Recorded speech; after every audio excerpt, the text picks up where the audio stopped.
மிகச்சிறந்த பட்டிமன்ற பேச்சாளரும் மிகச்சிறந்த ஊடகங்களில் தனிப்புகழ் பெற்றவருமாகிய அருமை சகோதரர் பட்டிமன்றம் ராஜா அவர்கள் இப்போது உரையாற்ற வருகிறார்கள். வாங்க. பட்டிமன்ற நடுவர் எங்கள் மரியாதைக்குரிய சொல்வேந்தர் ஐயா அவர்களே, தன்னிகரற்ற தமிழக தலைவர் மாண்புமிகு முதல்வர் ஐயா அவர்களே, துணை முதல்வர் உள்ளிட்ட மற்ற அமைச்சர் பெருமக்களே, பெருந்திரளாக வந்து அமர்ந்து பொறுமையோடு கேட்டுக்கொண்டிருக்கக்கூடிய தமிழ் சொந்தங்களே, உங்கள் அத்தனை பேருக்கும் என்னுடைய அன்பான வணக்கத்தை முதலில் தெரிவித்துக் கொள்கிறேன். ரொம்ப நேரம் கைதட்டாம ஒரு அவை இருக்கும்னா நம்ம அவைதான்.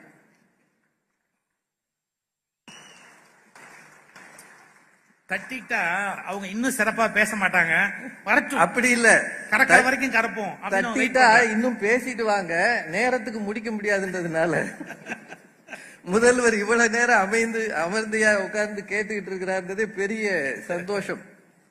முதல்ல இப்ப பேசி முடித்த நம்ம நண்பர் ராமலிங்கம் ஐயா அவர்கள் சொன்னார், முடிக்கும் போது சொன்னார், நடுவர் ஐயா கவனிச்சிருப்பீங்க, திருவள்ளுவர் சமூகத்துக்கு தான் சொன்னார் அப்படின்னாரு. தன்னை அறியாம கொடுக்கிற ஒப்புதல் வாக்கு மூலம் அவர் தான் சொன்னார். அத அப்புறம் நெருப்பினில் துஞ்சலும் ஆகும் நிரப்பினுள் யாதொன்றும் கண்பாடு அறிந்துன்னு ஒரு குரல் அவர் நினைவுபடுத்தினார். அதனாலதான் முதல்வர் அவர்கள் காலையில பசியோடு வருகிற பிள்ளைகளுக்கு உணவு தருகிறார் அப்படின்னு. இது தனி மனிதனுக்கு சொன்னதா, சமூகத்துக்கு சொன்னதா? அரசாக ஒரு பிள்ளைகள் பசியோடு இருக்க வேண்டாம் என்ற அரசாங்கம் தான் இதை செய்திருக்கிறது என்றால், வள்ளுவர் சொன்னதை அரசு வாங்கி இருக்கிறது, அதனால் தமிழ் சமூகம் பயன்படுகிறது என்றால் சமூகத்துக்கு சொன்னது தானே அது.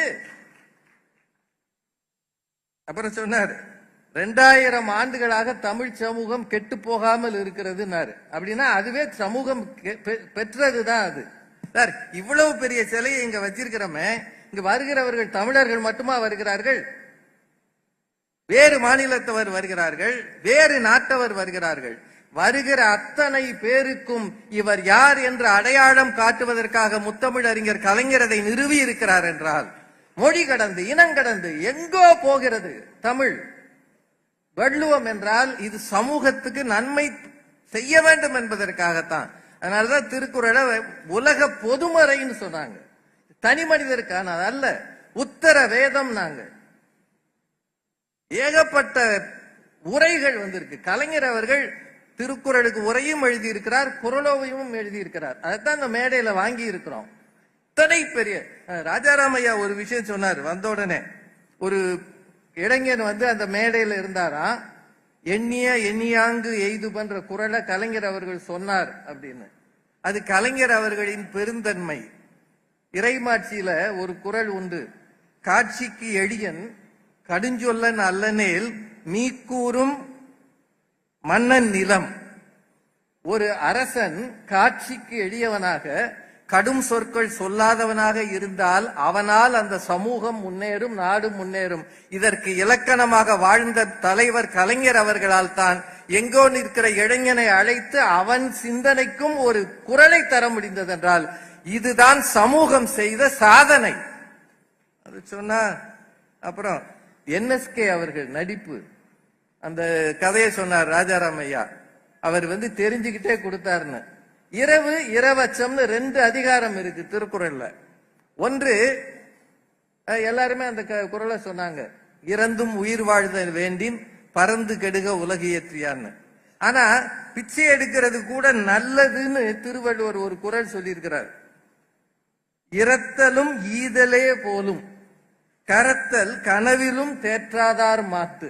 இந்த குறளுக்கு அர்த்தம், பிச்சை எடுக்கிறது கூட பிறருக்கு கொடுப்பதை போல. எப்ப தெரியுமா? தன்னிடம் இருப்பதை எவன் மறைக்காமல் கொடுக்கிறானோ அவனிடம் பிச்சை எடுப்பது கூட பிறருக்கு கொடுப்பதை போல என்று திருவள்ளுவர் சொல்கிறார் என்றால் அந்த சிந்தனை உள்ளவர் NSK. அதனால்தான் அந்த இடத்திலே அந்த பெரிய சாதனை நடந்தது. இது எல்லாத்த விடங்க, ஒரு முதல்வர் இந்த மேடைக்கு வந்த உடனேயே அங்க உட்கார்ந்துட்டு ஒன்னு கவனிச்சார்.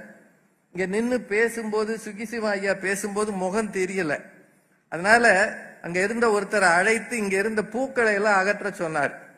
ஒரு முதல்வர் ஒரு மேடையில நின்னு பேசுவதை கூட கூர்ந்து கவனித்து வந்த உடனேயே ஒரு செயலை செய்தார் என்றால் இப்படிப்பட்ட அரசர்கள் இருக்க வேண்டும். இதுதான் இறைமாட்சி. இறைமாட்சி இங்க பொருட்பால்ல இருக்கிற ஏகப்பட்ட அதிகாரங்களை தூக்கிக்கிட்டு இதெல்லாம் அரசனுக்கு சொன்னது. பாவம் தம்பி மோகன சுந்தரம் அவர் வீட்டுல ரொம்ப சிரமப்படுறாரு. அவர் மட்டும்தான் சிரமப்படுறாருன்னு அவர் நம்பி சொல்றாரு. எல்லாரும் அதே நிலைமையில தான் இருக்கும்ன்றத மறந்துட்டு சொல்றாரு. அது மட்டும் இல்ல, அவர் ஒண்ணு சொன்னாரு, இந்த குடும்ப கட்டுப்பாடு பத்தி சொன்னாங்க. இப்போ குடும்ப கட்டுப்பாடு தனி மனிதனுக்கு தானே சொன்னதுன்னு. ஆனா சமீபத்துல முதல்வர் ஐயா அவர்கள் மக்களுக்கு ஒரு வேண்டுகோள் விடுத்தார். கொஞ்சம் பிள்ளைகளை அதிகமா வச்சிருங்க, இல்லாட்டி நம்ம ஊர்ல தொகுதி குறைஞ்சு போயிடும் சொன்னாரா இல்லையா? அப்படின்னா இது குழந்தை பெறுவது பெறாமல் இருப்பது தனி மனிதன் தான். ஆனா ஒரு சமூகத்துக்கு ஒரு அரசுக்கு கடமை இருக்கிறது. நம்ம ஊர்ல இருக்கிற 39 பார்லிமெண்ட் தொகுதி குறைஞ்சிடக்கூடாதுன்றதுனால முடிஞ்ச அளவு பிள்ளைகளும் பெத்துக்கன்னு ஒரு அரசாங்கம் சொல்ல வேண்டி இருக்கிறது என்றால் சமூக சிந்தனை தான் அங்க நிக்கிறது. அது மட்டும் இல்ல, இங்க நீங்க சொல்லும் போது தனி ஒரு மனிதன் திருந்தி விட்டால் சிறைச்சாலைகள் தேவையில்லைன்னு ஒரு சினிமா பாட்டு இருக்கு.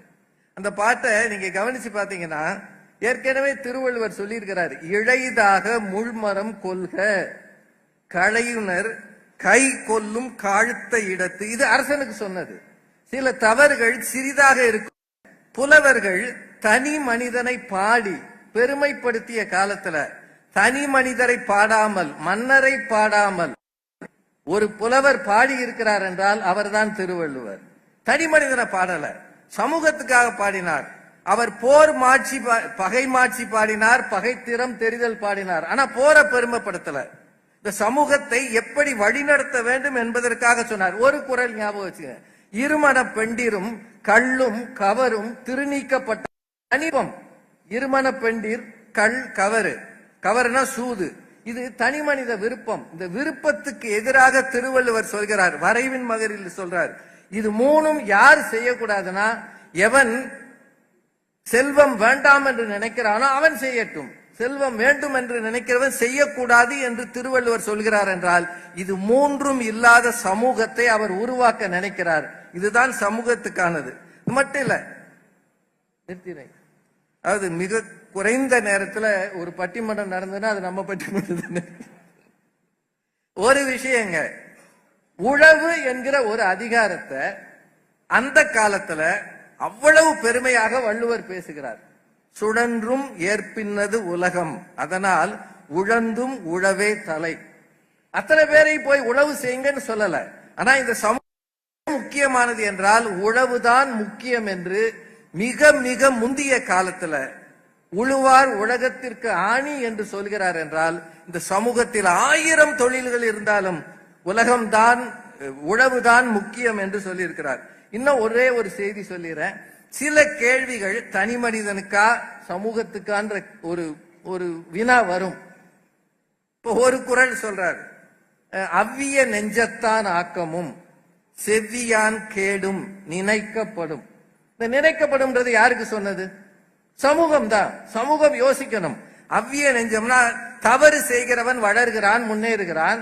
நல்ல எண்ணம் கொண்டவன் ஒழுக்கமானவன் தேய்ந்து போகிறான். இதை பற்றி யோசித்து பாருங்கள் என்று அவன் சொன்னது சமூகத்துக்கு. இன்னொரு குறள் ஐயா சொன்னார், அறத்தாரி இது என வேண்டா சிவிகை பொறுத்தானோடு ஊர்ந்தான் இடை. இதுக்கும் காரண காரியம் பார்க்காதே. ஒருவன் பல்லக்கிலே மேலே போகிறான், ஒருவன் பல்லக்கை சுமக்கிறான். இது அறம் என்று நினைக்காதே, இது அங்கு போய் அறம் பேசாதே என்று சொல்கிறார் என்றால் அரசன் அவன் இயல்புகள், அவனது அங்கங்களின் இயல்புகள், அங்க இருக்கக்கூடிய குடிமக்களின் இயல்புகள் அத்தனையும் அவர் இந்த மக்களுக்கு சொல்லி இருக்கிறார். சமூகத்தை மாற்ற நினைக்கிறார். யாதனின் இன்மையின் இன்மையே இன்னாதது. குறளை கேட்கவே அருமையா இருக்கும். வேலோடு நின்றான் இடு என்பது போலும் கோலோடு நின்றான் இரவு. அதாவது எனக்கு டோல்கேட்டை பார்க்கும் போதெல்லாம் இந்த குறள் தான் ஞாபகம் வரும். நம்ம ஊர்ல இருக்கிற டோல்கேட்டை பார்க்கும் போதெல்லாம் வேலோடு நின்றான் இடு என்பது போலும் கோலோடு நின்றான் இரவு. அதிகாரத்தில் இருப்பவர்கள் கொடி என்று கேட்பதும் கையில வேலை வைத்துக் கொண்டு ஒருவன் பறிப்பதும் ஒன்று என்று 2000 வருஷம் முன்னாடி ஒருவன் சொல்லி இருக்கிறான் என்றால் இத்தகைய தீமைகள் இல்லாத சமூகமாக இருக்க வேண்டும். அது மட்டும் இல்ல, நிறைவாக கயமை என்கிற அதிகாரம், அதான் பொருட்பாலில் கடைசி அதிகாரம். அவர் சொல்றார், ஈருங்கை விதிரார் கயவர் கொடுர் உடைக்கும் கூர்ங்கையர் அல்லாதவர்க்கு. இந்த சமூகத்தில் சில பேர் எச்சில் கையால் கூட எதுவும் உதவ மாட்டார். அப்பேற்பட்டவருக்கு தாடையை முறிக்கும்படி அவனுக்கு கொடுக்க வேண்டும் என்று 1000 ஆண்டுகளின் மண்ணிலை நிலைத்து நிற்பார். அதுதான் முத்தமிழ் அறிஞர் எழுப்பி இருக்கிற சிலை. அதற்கு வெள்ளி விழா காணுகிற இந்த நாளிலே முதல்வர் உள்ளிட்ட அத்தனை பேரையும் வணங்கி, தமிழ் சமூகத்தின் அடையாளம், தமிழ் சமூகத்தின் ஒட்டுமொத்த நம்பிக்கை திருக்குறள் என்னும் உலக பொதுமறை, அது சமூகத்துக்குத்தான் அதிக நன்மை என்று சொல்லி வாய்ப்புக்கு நன்றி கூறி நிறைவு செய்கிறேன். நன்றி, வணக்கம்.